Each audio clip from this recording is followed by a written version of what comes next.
Well, thanks everyone who's on here for joining us. If you don't know, you can see it, but my name is Chelsea Engel, and I serve on the board of Pride at Work Pennsylvania, which is an AFL-CIO affiliate that represents LGBTQ plus union members and our allies. You can learn more about us by visiting prideatwork.org, and make sure you follow us across social media. Pride at Work National is just at Pride at Work. And then our Pennsylvania chapter is Pride at Work PA across all of the platforms. I'm excited to be joining my steelworker sibling, Jessica Rios Vinerd, who's also the president of LCLAA Pittsburgh. We've been working on this panel for the past few months because we've been trying to do more together, the different affiliates, because we think that is incredibly important. We also want to begin tonight by acknowledging that where Jess and I are from here in Pennsylvania, it's located on the original homelands of the Erie, Haudenosaunee, Lenape, Monongahela, Shawnee, Susquehannock, and Osage bands. And we're doing that because it's crucial to remember that wherever we are in the United States, we are on native land. And one of the issues we hope to learn about and talk about tonight is the intersection of colonization and immigration, because this conversation cannot happen without a commitment to future work to dismantle the harmful legacies of colonialism. So I'm now going to pass the mic over to Jess, who's going to introduce our wonderful speakers tonight and then later lead us through some questions. Thank you, Chelsea. As she mentioned, I am the president of LCLAA Pittsburgh. LCLAA, the Labor Council for Latin American Advancement, is the largest labor Latino organization. Our main goal is to fight for the rights of everyone, especially the Latino community, because we believe everyone should have dignity at work, no matter their migration status.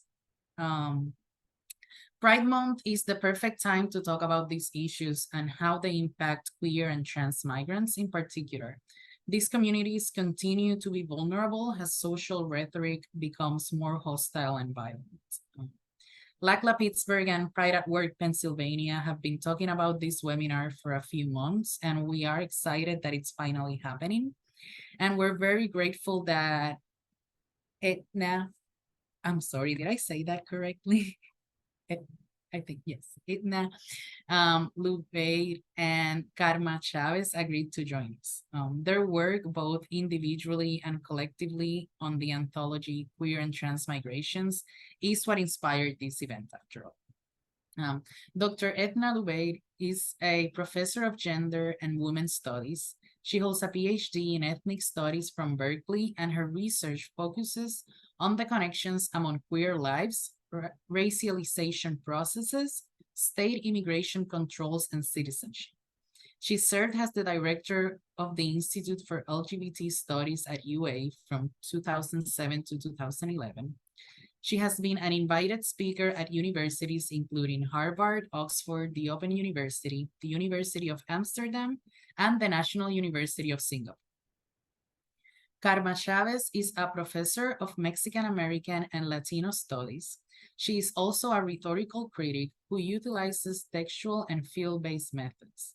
She's interested in studying social movement building, activist rhetoric, and coalitional politics. Her work emphasizes the rhetorical practices of groups marginalized within existing power structures, but she also attends to rhetoric produced by powerful institutions and actors about marginalized folks and the systems that oppress them.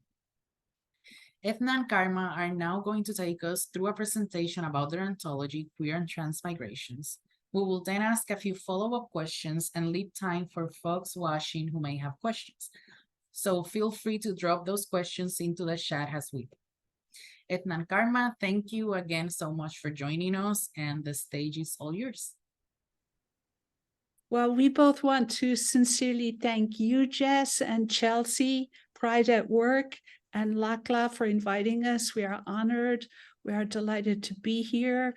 We're happy to lead the conversation off by just sharing some information about the book, but we also look forward to a conversation with you about what you're thinking and what's happening. Karma is a much better typist on Zoom, so I'm just going to verbally say that I am zooming in from the unceded ancestral and contemporary lands of the Tohono O'odham Nation and the Pasquayaqui tribe in Arizona. So we want to thank Chelsea, Jess, and everybody, the organizers, and all of you for being here. As Jess said, my name is Eithne Luibhéid. I'm a professor in gender and women's studies at the University of Arizona. And today we were just going to start by telling you a little about what prompted us to create this collection. The book features work by scholars, activists with long histories of justice organizing, including somebody who is in the room today, and artists whose visual languages have inspired communities and movements. The cover in particular was designed by Julio Salgado, whose Ondaku Queer series has inspired a movement. And it shows two large transgender angels boldly stepping over the US-Mexico border. We'll talk a little about the context for the book. We'll give some explanation of how we use the words queer and trans. We'll mention some changes we've seen in organizing over the years, and we'll talk about the kind of work we hope this book can inspire in the world. And Chelsea, if you could take that slide down for the moment, that would be great. Thank you. Yeah, we don't have much for slides, just a couple here and there. Also just want to reiterate Eithne's thank yous for bringing us here. It's super exciting to be talking to this group. So we decided to work on the book after we organized a conference in 2014 that gave a snapshot of the field of queer and trans migration studies. So we envisioned the book as continuing the conversation from there, as well as that which was started by Eithne's earlier co-edited volume in 2005 called Queer Migrations, Sexuality, U.S. Citizenship, and Border Crossing. And that book centered queer of color migrants and communities and questions of border crossing and citizenship. My book, Queer Migration Politics, was also in print and widely circulating, as was a growing body of work in trans migration studies. So it sort of seemed like the right moment to broaden queer and trans migrations conversations to take up increasingly urgent issues of criminalization, detention, and deportation. And so we put out a call for contributions for the book in 2017, which is, of course, when Donald Trump became president. And questions of migrant criminalization, detention, and deportation became even more urgent. Within days of assuming the presidency, Trump signed 3 executive orders mandating the roundup and deportation of all undocumented migrants. He also focused on further militarizing the border, building a wall along the southern border, expanding detention, banning Muslim and African migrants, ending family migration, rolling back gender and sexuality grounds for asylum, withholding funds from cities that refuse to hunt down undocumented migrants, unleashing immigration officials to terrorize communities, and much, much more. As terrible as Trump's policies were, they reflect a long trajectory in which US politicians of both major parties ignore the US's role in generating displacement and migration. And this includes through histories of imperialism, settler colonialism, neoliberal trade, economic and financial policies, invasion, war, and policies fueling the climate crisis. Under these conditions, untold millions of people around the world continue being forced into migration. But countries like the US that play key roles in generating migration don't address their role in generating migration, and instead are further slamming their doors, building walls, and criminalizing migrants. We know that these responses have routed untold numbers of people into situations where they risk their lives, their safety and their lives, are unable to access legal status and live under conditions of exploitation while being ineligible for the most basic assistance or care and remaining vulnerable to separation from family and friends at any moment through deportation. We also know that documented migrants are increasingly criminalized and routed into detention and deportation, and that people are prevented from seeking asylum, criminalized, penned up, or driven out, and subject to extraordinary levels of violence, terror, and abandonment. It's important to note that these practices both build on and extend settler colonial, racist, heterosexist, transphobic, and anti-poor policies and practices that target marginalized U.S. citizens too. Further contributing to our current situation, we know there have been extraordinary levels of state and private investment in walls, cages, and surveillance, and in cruelty, brutality, unaccountability, and state and corporate lawlessness, even as basic collective goods and services like food, shelter, healthcare, education, and access to decent paying jobs are rolled back, and people, both migrant and citizen, are experiencing what Elizabeth Povinelli calls economies of abandonment, and that the pandemic further deepened these dynamics.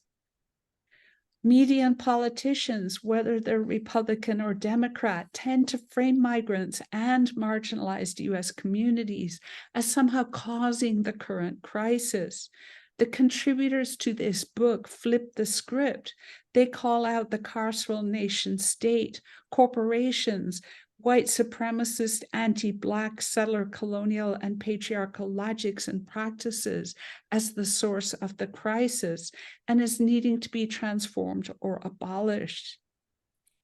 This is the context that queer and trans-identified migrants living in the United States, who are estimated to number about 1.3 million people, are navigating their lives. We know that queer and trans migrants are not homogenous. They come from really different kinds of walks of life. And the contributors in the book address really different contexts and circumstances. So collectively, we have amazing contributors in this book. And so I thought I'd just pause for a minute and say, if anybody wants a copy of the book and you're not able to get it on your own for whatever reason, you can just reach out to me and I'll send you a copy. Not because what Eithne and I did was so great, but because our contributors are so awesome. And I really want you to be able to read them if you want to. And collectively, the contributors in this book, they do several things. So first, they help us to analyze and understand the current structures of power that are creating these conditions of dispossession and suffering. Two, they help us to make links among struggles so we can understand how the illegalization, detention, and deportation of queer and trans migrants connects with the movement for Black lives, feminist politics, and prison abolition. Three, make connections among different struggles at different scales, from the most local to the global. For nation state, migration, detention, deportation, and security regimes draw from and cite one another to legitimate their actions, just like capitalism creates the scripts for countries and corporations alike to draw and exploit migrant labor and Black, Native, Brown, female, poor, queer, and trans labor, profiting at every step. Contributors to this book also, fourth, they document extraordinary histories of refusal, resistance, and dreaming, and working toward a different world that's not just about surviving, but thriving, starting not with rich white men, but with communities that have faced the most harm under the current system. And fifth, they remind us that we all have a part to play in making change, which varies depending on your circumstances, but everything counts, everything matters, and every effort helps. That's a little bit about the context, and we did want to address something Chelsea and Jess had asked us, which was about how terms like gender and sexuality are conceptualized and used. In the book, we use the concepts of queer and trans in a double sense. We use them as identity categories and as what academics call analytic rubrics, which are just theoretical frameworks. I don't know if any of those words work for you. As identity categories, queer and trans, like terms like lesbian, gay, bisexual, heterosexual, cisgender, transformista, loca, fafine, bakla, and related terms, require us to navigate complicated political, ethical, and theoretical mandates. This is because there is nothing actually essential, universal, timeless, or unchanging about these terms. They have emerged through and remain implicated in histories and geographies of power. They involve self-attribution and attribution by others. They're words we claim and others impose on us for various reasons. They are tied to and uphold state regimes for making populations legible and governable. For example, when ICE started to keep track of who's LGBT so that they could manage them, quote, better. They offer compromise but important means for making claims and fashioning one's life. And the essays navigate these complexities in ways that honor the experiences, vision, and work of people who self-identify as queer and trans migrants. So as Eithne said, we also use queer and trans as analytics, as rubrics, as frameworks that may or may not refer to identities or identifications at all. And the book as a whole also uses a queer studies framework. And for us, this is different from a lesbian and gay studies framework because it refuses the idea that sexual, gender, or other identities are essential or transhistorical, and instead explores how the distinctions between normal versus abnormal sexualities and genders get created and the regimes of power and domination that are involved. A queer analysis makes clear that the processes for producing sexual and gender norms are inextricable from dynamics of capitalism, colonialism, settler colonialism, racialization, and nation formation. Queer analysis also commonly uses a heteronormativity framework, which we also use. Now, heteronormativity, which is not the same as heterosexuality, suggests that all societies are structured around sexual and intimate norms that are not everywhere and always the same, but generally normalize and privilege sexuality channeled into childbearing within male-female marriage among the dominant ethnic, racial, and class group. That norm produces a range of subaltern groups, including lesbians, gay men, and trans people, and also poor and racialized women who birth children, sex workers, and others who do not match up to or adhere to sexual and intimate norms. While our book centers on queer and trans identified migrants and organizations, it's in conversation with migrant justice struggles of all sorts that are linked in struggles against heteronormativity. And I really feel your introduction spoke to that kind of vision, Jess and Chelsea. So I love that. The book acknowledges and honors important changes we've seen over the last 2 decades, including that queer and trans migrants are increasingly visible at the forefront of extraordinary social movements, organizing efforts, and cultural work that has redefined how we understand and work for migrant, queer, and trans justice. In 2007, a group called Queers for Economic Justice released a statement called Queers and Immigration, a vision statement, which envisioned transforming the immigration system in ways that centered the priority of queer and trans people and communities that are most harmed by the current politics and policies. And since that time, numerous activist and artist groups have emerged.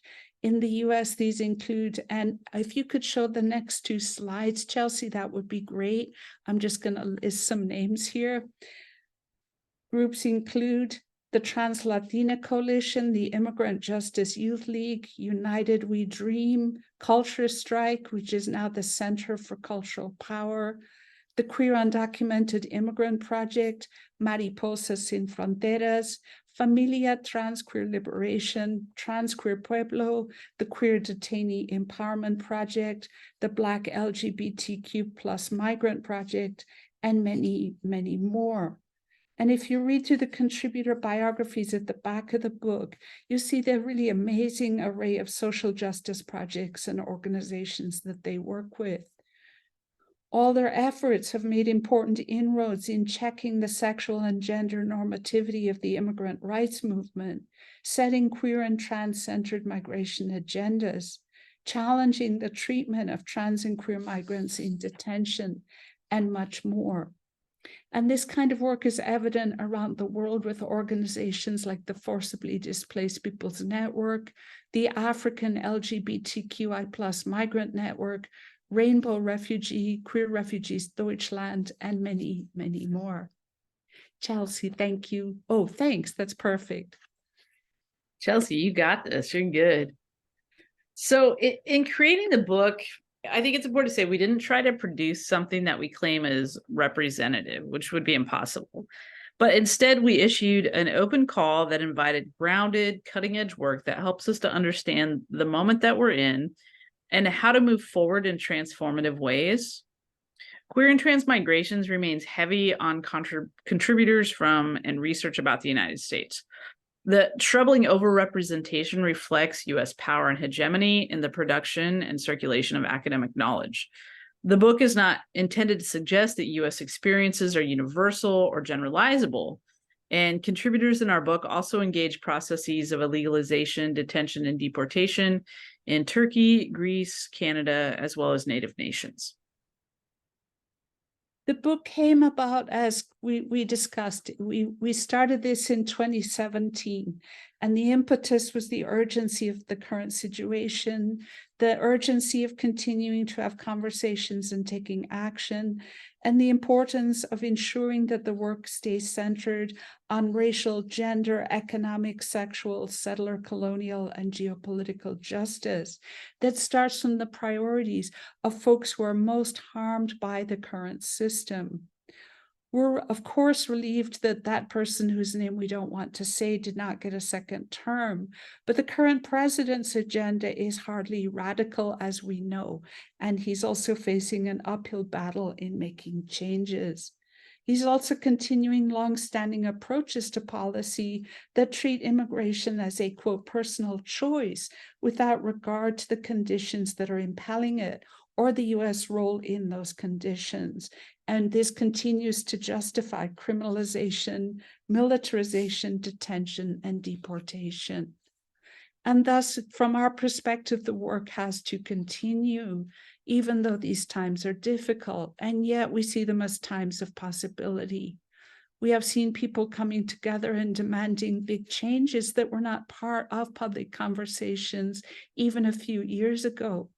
And these include demands to abolish ICE, Immigration and Customs Enforcement, abolish detention, abolish DHS, abolish the police, abolish prisons, abolish racial capitalism, let migrants stay, and rebuild communities to ensure not just survival, but well-being for everybody. In short, the book documents some of these histories and some of the tools that helped to get us to this point. I think of it as a work of love and thanks and a call to keep going.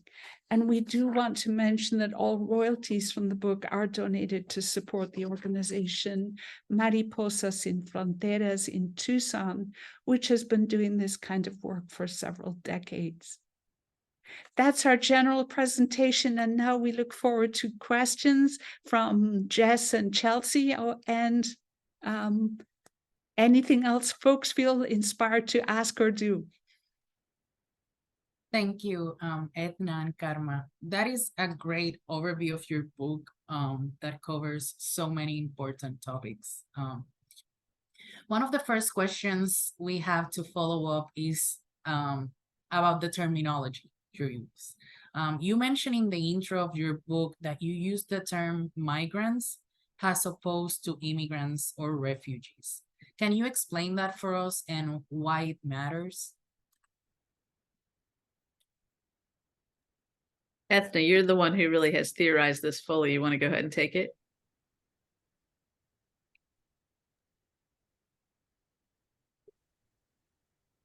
I'll start, and then Jess and Chelsea and others will say, well, so what are you talking about? So we use the term migrant in particular because we're just talking about anyone who's crossed an international border. The state loves to create different categories like legal permanent resident, temporary protected status, refugee, asylum seeker, this kind of thing. And those don't necessarily refer to anything important about migrants. They refer to how the state sorts and categorizes people. They refer to the terms and conditions under which people can live here. So if you're a legal permanent resident, you have some rights, but if you're a DACA holder, you have less rights. And it tells you about really the limitations imposed on people and the state's options for criminalizing and deporting them. We also think the terms don't honor people's lives. Like the state really loves to create a distinction between asylum seekers and economic migrants. But if you listen to and talk to folks, what you find out is like, that doesn't make sense, right? Like folks are often in flight and they also need to work. Like who doesn't need to earn a living? So we look at these categories with great suspicion as moments of power, just like we said, categories like LGBT, we can claim them, but also the state tries to put them on us to do things that are disturbing and troubling. So that's why we use the term migrant. And also because really, I mentioned about the refugee versus the economic migrant. Part of what that does is create this whole story about like, well, who are the good immigrants?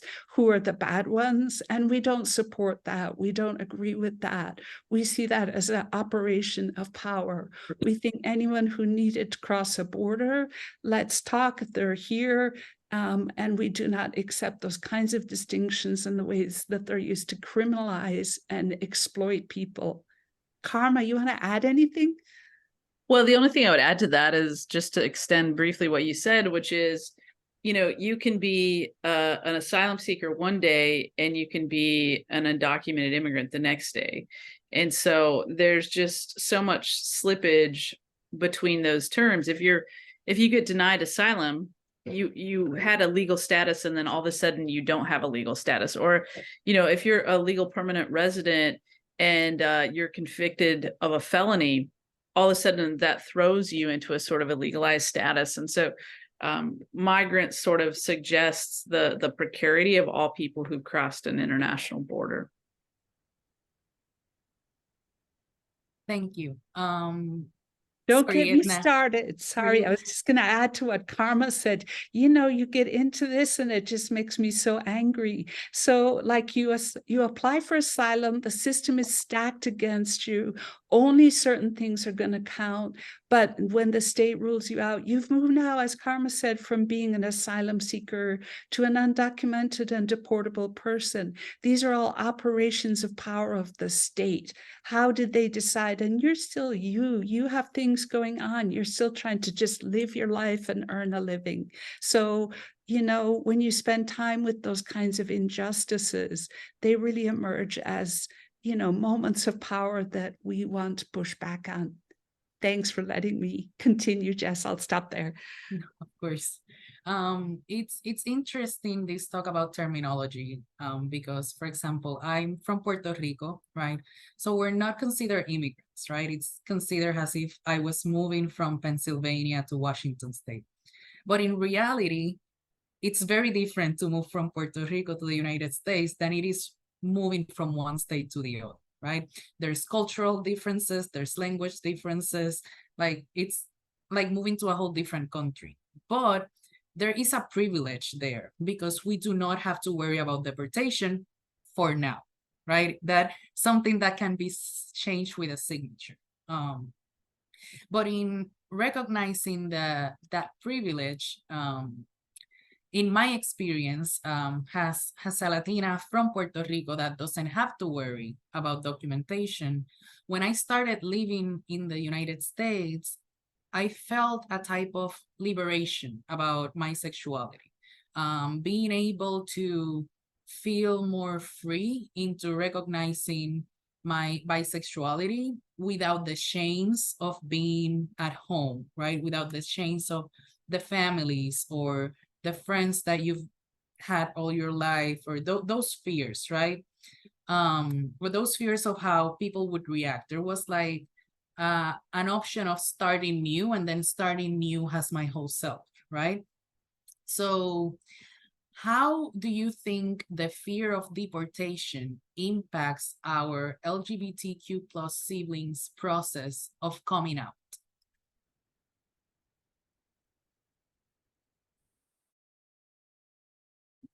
I mean, others would probably know, you know, more than me, but I can speak to a couple of things. I mean, I think,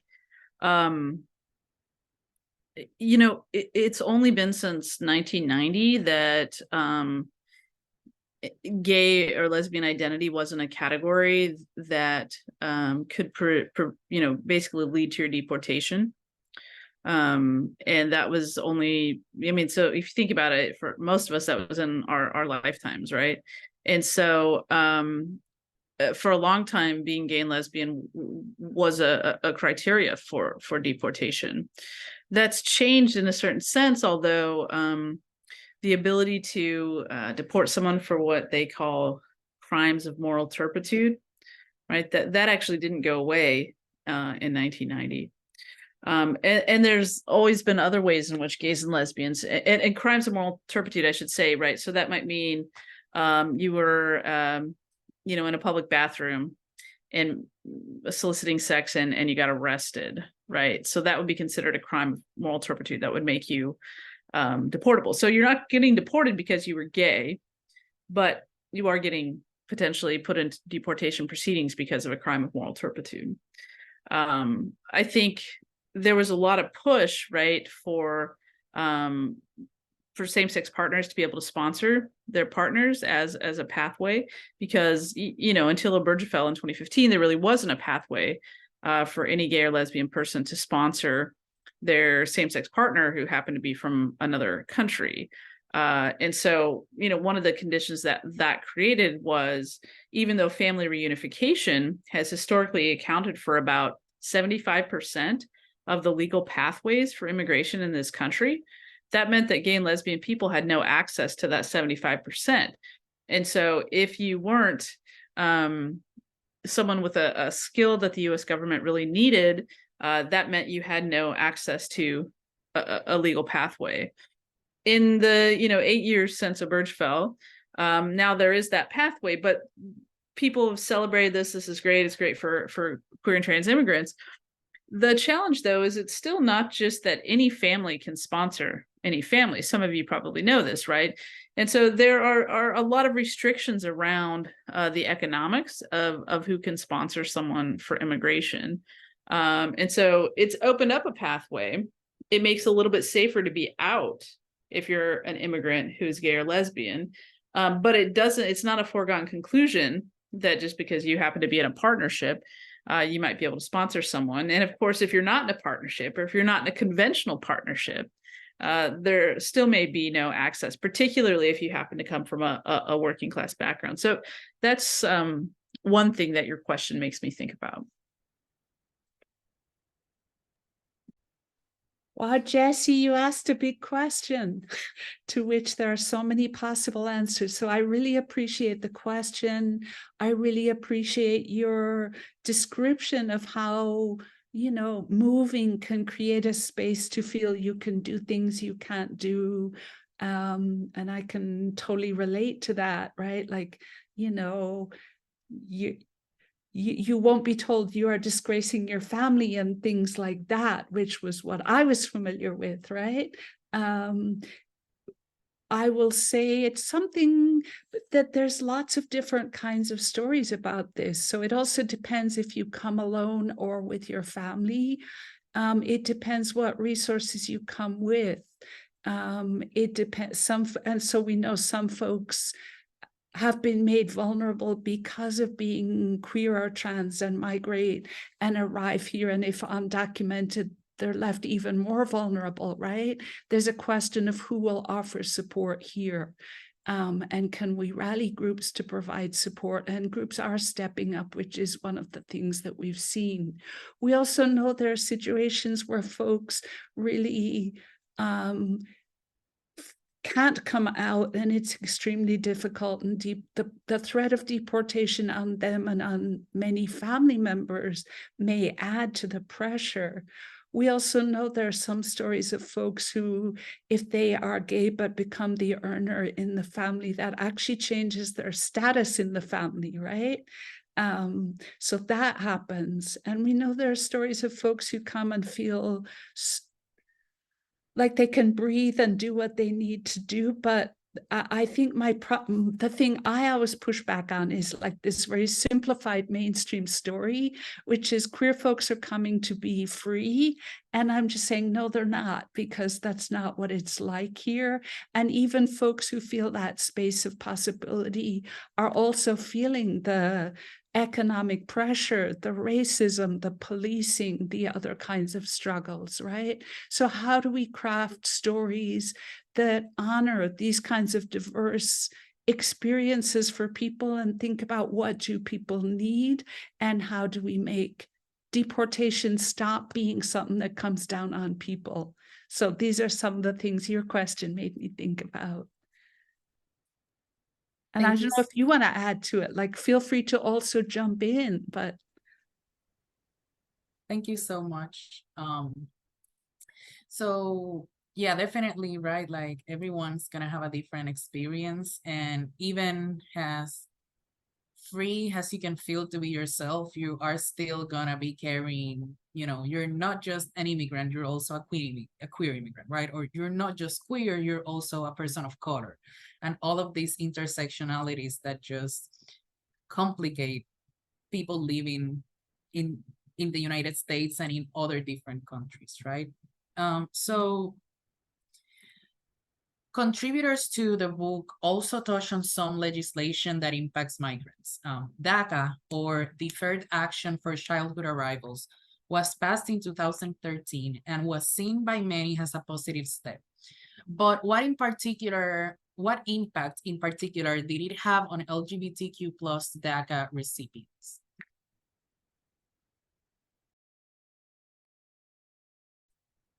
So for folks who don't know, and folks who do know, here's the quick recap. As DACA was created by President Obama, it was for folks who were brought as young people and who could meet certain conditions, generally that they could show they were on track with education, employment, or the military, and that they had no brush with the criminal justice system, which was often difficult because communities are so heavily policed in unjust ways. Folks who applied and got that status, it was good for, it was initially good for 3 years. And the Williams Institute is the only study I've seen about DACA for LGBTQ kids and young people. And what they say is that there isn't actually a difference in terms of the impact for LGBTQ and non-LGBTQ. The studies show that if folks who got DACA, like it's so minimal. What it says is you can work and you can kind of move around, like you can drive, you can be in public space without the threat of being arrested and deported. And yet that was a game changer. It's huge if you haven't had that possibility. So for folks who had DACA, the studies showed that there was increased earning, there was increased educational opportunity, and also folks could drive. And I mention that because driving is one of the biggest ways folks end up being routed into the hands of ICE and deportation. And it wasn't just them, but it's their families, like in all forms of family, right? And their communities who benefited. At the same time, we know that DACA got frozen under Trump. They stopped allowing more people to enroll and they kept trying to get rid of it. And every 2 years you have to renew, you have to pay money, which is very difficult. I think last time it was $495 and folks just struggled to gather that money. And you have to go through scrutiny all over again, and they can lose your stuff and you can end up statusless, right? So, and there's no path beyond this. this is also, to me, the cruelty actually of that system. And it reflects the kind of situation other people with temporary statuses also face. No matter how hard people work or what they do, there's no path to a further status that might provide more security or long-term residence. And DACA residents are also blocked from access to really basic stuff. Like finally in April, President Biden said he will write something that lets DACA people be able to enroll in the insurance marketplaces under the Affordable Care Act. Like it has taken 11 years to get to this stage for something like health insurance. And there are all kinds of other things that DACA folks can't get. When I step back and look at this, I see a system of creating permanently vulnerable and indentured workers, and I think it's got to stop. So there is, in fact, I got from United We Dream today another message saying, yay, a new bill that promises to create a path. I hope it's true, but how many of those have we seen? We need to stop this system of permanent vulnerability, permanent temporary status, the system like the people having to step up every 2 years to pay a lot of money, be inspected, and some people lose status because of shit that happened to them. And we need a path for everybody here to have some kind of basic security. So that was the long answer, and I apologize, but the system really just makes me so angry. The Williams Institute said that there wasn't any marked difference they found between LGBTQ and not, but they did say, you know, minimal as it is, it really, for as long as folks have it, it opens possibilities that folks don't currently have. And that is something to really pause and think about. Thank you so much. Talking about driving, right, and the importance of having the freedom to move, to go to work, to go to doctor's appointments, to go to the grocery store, right? During COVID, it was highly impacted because there was no public transport for a bit, right? So if people didn't have a way to drive to get to places, they couldn't work, they couldn't do, you know, and a lot of our immigrants, especially in the Latino community, they work in the service industry, right? Those essential workers that always had to show up. So right now, LCLAA Pittsburgh is part of a coalition that is fighting to get Driving PA Forward bill approved, which is a bill that's looking to be able to provide driver's license to all immigrants, no matter their immigration status. So that's right now, you know, in the process of hopefully getting it approved. So the book also highlights one of the most common abuses faced by LGBTQ+ migrants, especially those being held in detention centers, which is sexual assault. Why is this so rampant? Why is it so hard to prevent? And who is most at risk? Well, I can jump in just to start, but there's others in the room who know a lot more than me. I won't call them out. So I think we have to begin from the premise, which is that incarceration is inherently violent. And so whether that's prisons locking up supposed criminals, or whether those are immigration prisons, which are, you know, locking up people whose only violation is related to immigration. And so those spaces are inherently violent. And if we know anything about US culture, probably we could say culture at large, but we can focus for a moment on US culture. We know that very much of that violence is inherently patriarchal. And so what that means is that anyone who is somehow violating heteronormativity, or who is already definitionally on the kind of subservient end of heteronormativity, in other words, women, whether they're cis or trans, that, and violating could be anyone belonging to the LGBT community, that definitionally those folks are going to be more vulnerable to violence because that's the structure. And so we see that play out in society writ large with, if you look at the statistics for sexual assault, sexual violence of all kinds in this culture, the ways that women, whether they're cis or trans, are much more likely to be subject to violence than other folks. And then you can add the dimensions of, of race and poverty, for example. You just map that onto an already inherently violent system, which is incarceration. And so I think that's, in a kind of macro level, the way that we see those same violences playing out in an inherently violent system. And the other thing I would say is, one of the responses to that has been to create things like LGBT pods, right? Or sort of gender affirmative pods. And so, let's take, because historically and still in the present, what that often means is, say, for example, you have a trans woman in prison or in detention, it's clear that she's going to be vulnerable. And so the answer is to put her in solitary confinement, which obviously only enhances the violence that she experiences in this violent space.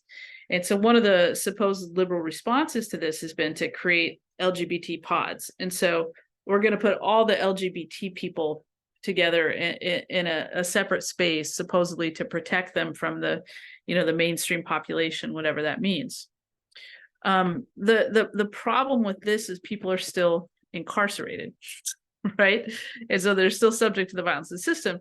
The other problem with this is it's not just like other people who are residents of these violent systems are the ones perpetuating violence. Often it's the people who are charged with the care. And so the answer to the dilemma is to release people from these violent spaces, particularly those who are most vulnerable. But in general, the goal is to release everyone. Eithne, you probably have more to say. No, I mean, what you said, this is about power, naked power in every sense, and who is being subject. These are acts of power and violence. The only things I would add is sometimes, like along with the pods, we hear reform to address it. We hear ICE saying we have zero tolerance for sexual assault. I can't even find the words to say what I think about that kind of commentary. When we look at something like the Prison Rape Elimination Act, which was signed into law in 2003 for prisons, but was not extended to detention of immigrants till 2014. Whether we're talking prisons or immigrant detention, what folks have seen with the Prison Rape Elimination Act is, in fact, it has not it has done so little to reduce sexual violence. It has been used to add procedural barriers to people who want to report sexual violence. It has been used to criminalize folks in prison for things like hand-holding, and it has not been successfully used in many cases, and certainly not in detention, to deter sexual violence. And so this leads me also to where Karma took us, which is, that the answer to this is to not be locking people up like this. Thank you again to both. Lastly, to close out our official list of questions, what do you think the labor movement and unions can do to improve the outcomes for migrant workers, especially those who identify as queer and trans? And I want to say the labor movement, I look to you with so much hope and joy and appreciation for all that you do and how you do it. And I would love to hear from you about what you're thinking about that question. Yeah, that's what I was going to say. I mean, you all know the movement. I mean, I live in Texas where, the union that I belong to, I'm one of 25 faculty out of several thousand. And so I have probably not a lot of good advice. I turn to the labor movement all the time. So please bestow your wisdom upon us. I mean, we're sincerely interested in hearing what you're thinking about this. And also, I think these are very context specific, right? There's no giant blueprint that works everywhere. So for the organizations you're with and the situations you're in, and like the steel workers, what's up? What are issues? What are you thinking about?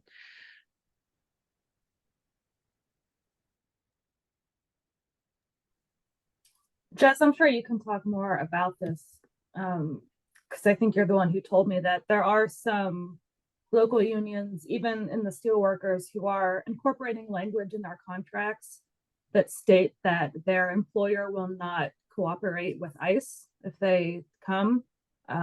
Jess, do you want to talk more about that? And like, do you have advice for locals who want to make that part of their contract?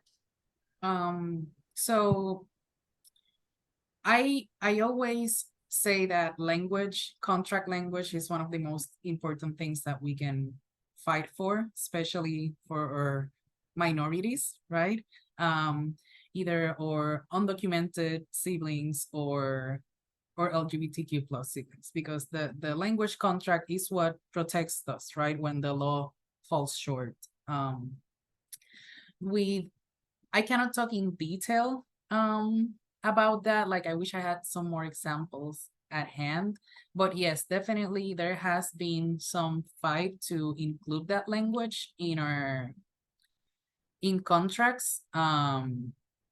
During the Trump administration, you know, there were incidents where, you know, there were ICE raids because the employer called them, and it happened also in organizing drives, right? So they're fighting to get a union, so as a way to deter that fight, they call ICE, right? And also, one of the things, and Chelsea, you can add to this if you want, that the steelworkers have an LGBTQ plus advisory committee. And one of the things we also push for is fighting for contract language, right?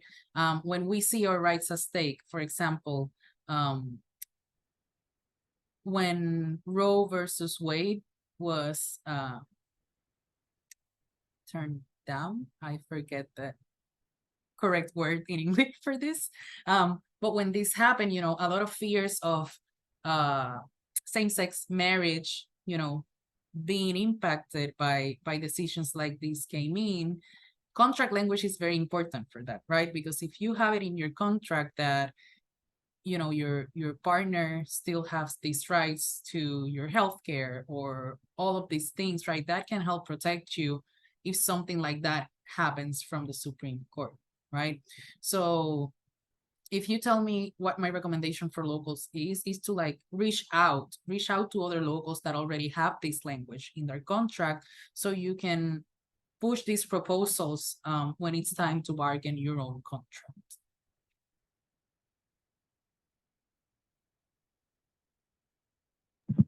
I also know it's not directly about migrants, but we have some contracts, even our latest contracts with Alcoa and US Steel, we've been able to get trans-inclusive healthcare. And we have some folks in the movement who think, you know, there are no queer people in this industry or that industry. And so why even push for it? And we've proven that it's necessary no matter what industry, because queer and trans people are everywhere. So I know that's one thing. And even like making sure that as much as you do is in more than just English. So, you know, if you do a bargaining survey, you should make sure that if you have members who speak a different language, make sure that you put that in their language. I spoke with someone who works at a facility in New Jersey. They make high-end office furniture, and members there are 200, and they speak 8 different languages. So when they did the bargaining survey, they translated it into all 8 languages. So I know that's another thing. And I know, Jess, you've talked about that a lot. And our union is trying to do more in Spanish.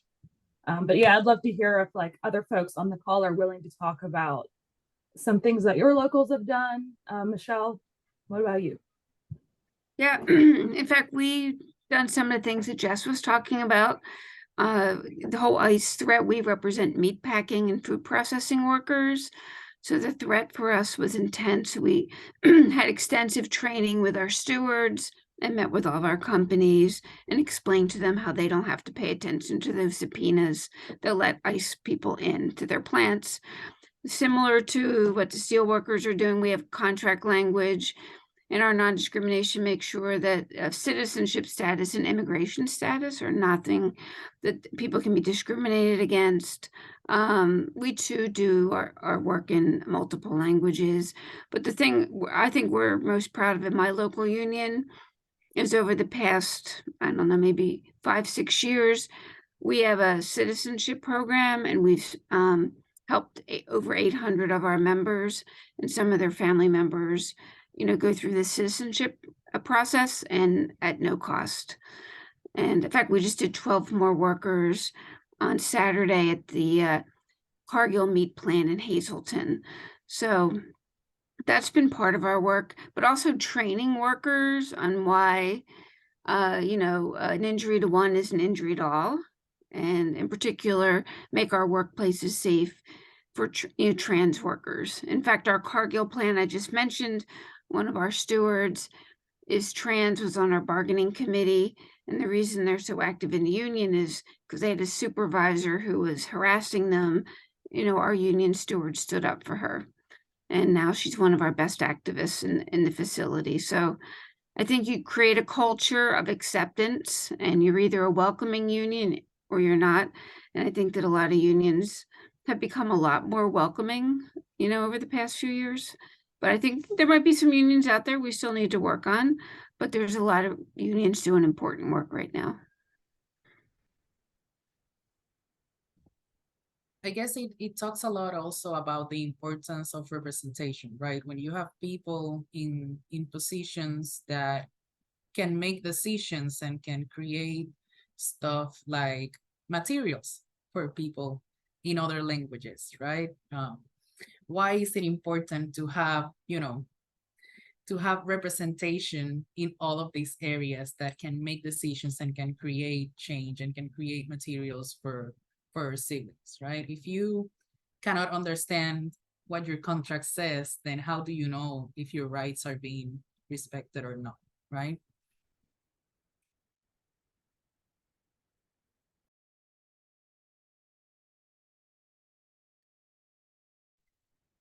So, Chelsea, I think now we were gonna go to questions from.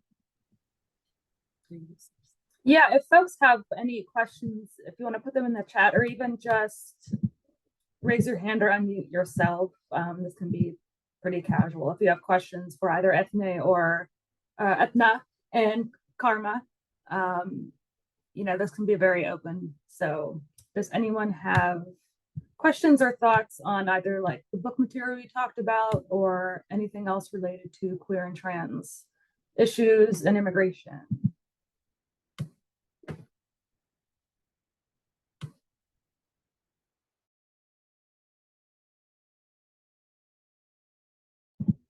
If not, I guess we solved all the problems tonight and answered all the questions.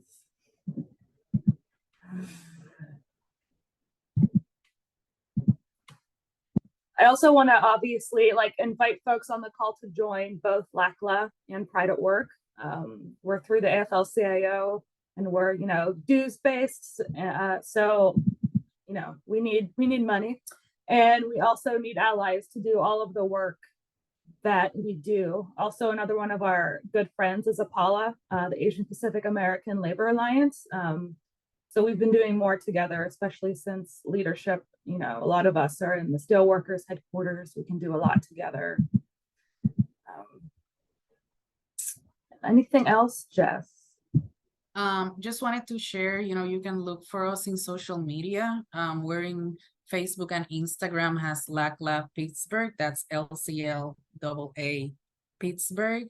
And if you are interested in being part of our mailing list, maybe attend one of our meetings and then decide if you'd like to join us for sure, you can drop your email in the chat and I'll add you to.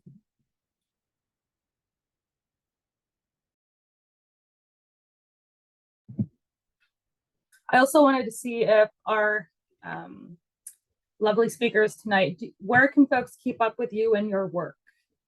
If people want to know what you're up to.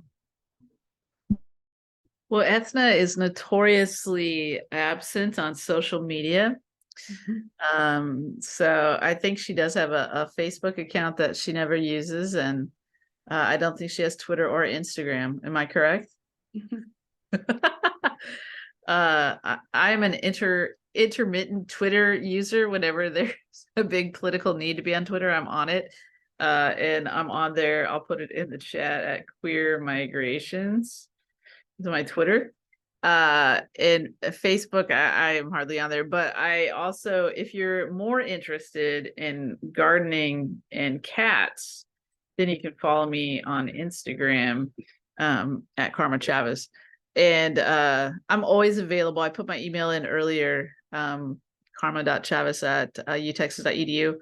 I'm always happy to have conversations with folks, to send you reading materials that happen to be firewalled, but that I have access to at the university, or, you know, think with you, whatever it is. I like to be very available, especially to folks who are really, you know, committed to breaking down capitalism and supporting our workers. So, yeah, but you won't find a very large presence from either of us in the social media world. But like Karma said, please feel free to email me. It's my first name, Eithne, EITHNE @arizona.edu. Happy to answer any emails. Otherwise, you won't find me on social media. Once a year, I update my profile on my work page. That's all they get out of me in terms of that. But email, absolutely. I don't blame anyone for staying off social nowadays, except for the cats. Except for the cats. Yeah. Awesome. Well, thank you again both for, you know, happily agreeing to come on here. And I want to let people know you both have decided to donate your honorarium. So we chose Casa San Jose. Jess, do you want to just do a quick blurb about Casa San Jose? So Casa San Jose, at least in Pittsburgh, like basically like one of the main resource center for Latinos. They do a lot of good work. They do a lot of workshops, and they offer a lot of language access for the community. They've been very active, for example, helping immigrants get vaccinated against COVID. And, you know, they're always like at the upfront, and we work very closely with them. And the executive director is part of our executive board in Pittsburgh. Nice. Nice. Well, We we're are so honored you Yeah. invited us. Thank you so much. And thank you to everyone who just wanted to be part of the conversation tonight. We really love it and appreciate it, and appreciate all that you do. Yeah, it's a true privilege to be a part of this group, and you know, to put some faces with names. And, you know, I hope if we can ever be of service to you, you'll reach out, and I hope that we can all stay in touch. Absolutely. Absolutely. Super. And yeah, once I get this uploaded, because I want more folks to be able to hear our conversation as well. I'll get you all a link. Awesome. Thank you both, and thank you, Jess, for navigating all of the questions. I just kind of got to sit back and listen, so that was nice.